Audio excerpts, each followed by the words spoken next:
ГСП онлайн. Городские новости сейчас.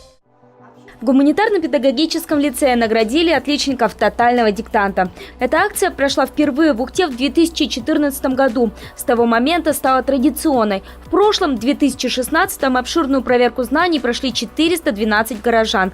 10 из них написали диктант на отлично. В этом году за школьные парты сели 420 человек и 16 написали текст без ошибок. Большинство из отличников, конечно же, педагоги. Также в список попали библиотекари, школьница и один мужчина. Смирнов Александр. Работник нефтегазовой отрасли, видимо, в душе оказался филологом. Вы помните фамилию и отчество своего учителя русского языка и литературы? Полина Михайловна. И хотя я учился на четверке, у нее твердые, но с возрастом я пришел к тому, что я люблю свой язык. А сколько лет назад вы закончили школу? Такое интервью. 84. Посмотрите, сколько лет, насколько прочные знания. Всем тем, кто, как и Александр Смирнов, стал отличником, вручили специальный сертификат. Также каждый победитель тотальной проверки получил в подарок электронный словарь, чтобы и дальше развивать знания родного, великого и могучего.